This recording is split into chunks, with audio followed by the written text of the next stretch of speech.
of this information in dribs and drabs. And I have put all that together, and that's one of the things I do in my presentations. So my life has been a process of continual unfolding, and yet at the same time, you never really lose that part of yourself that you were in the past. You always have a residue of your identity, regardless of how much change you've gone through. You still have weaknesses, you still have anger, you still have certain areas where you're not quite in alignment with all there is.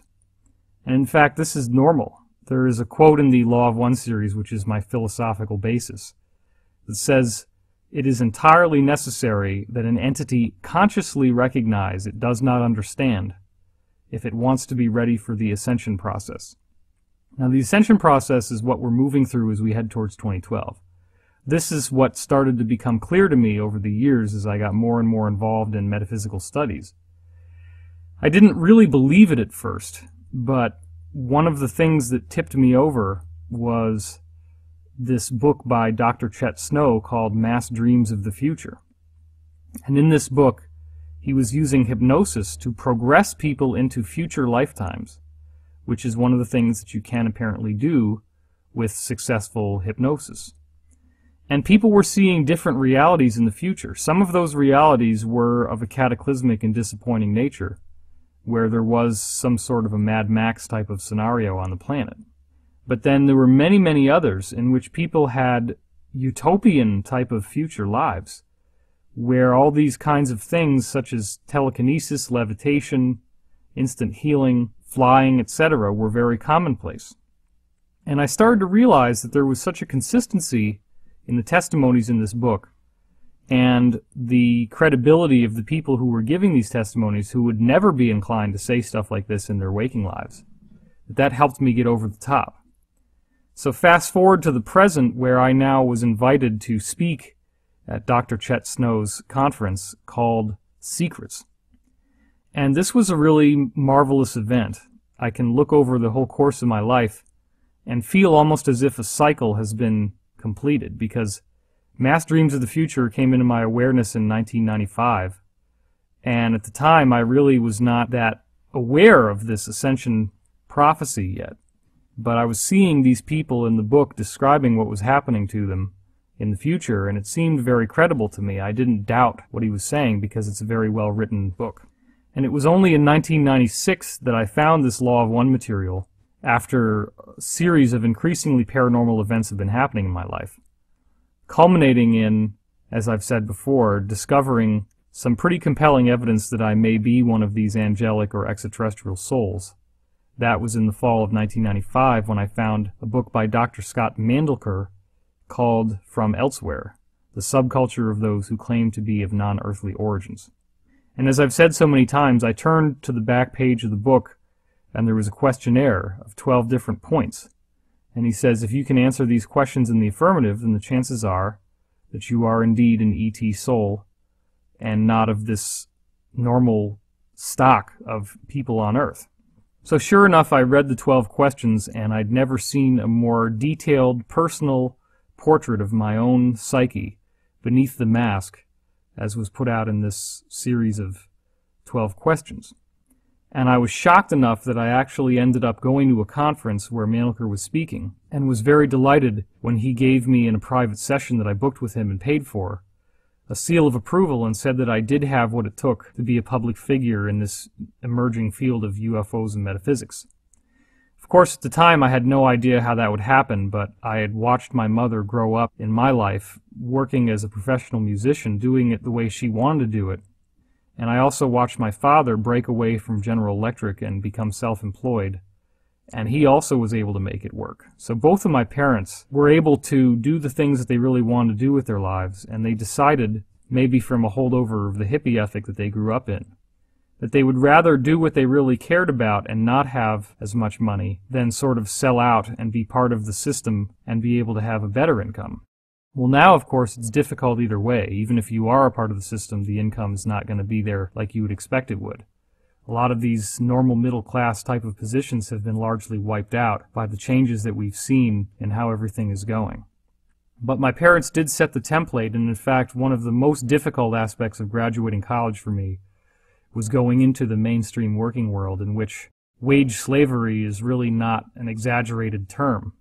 You end up paying your price in blood and your price in life energy, and what you get back is, for me, it was about $200 a week after taxes. And this is working 40 hours a week, driving to work, lunch breaks, and the whole rigmarole of being stuck in a corporate world.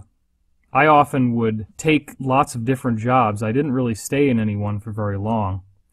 And in retrospect, that was positive because I was able to go through many different environments and many different experiences and meet lots of different people. The more you can do that, the more you can socially network with a variety of others, the more you will grow.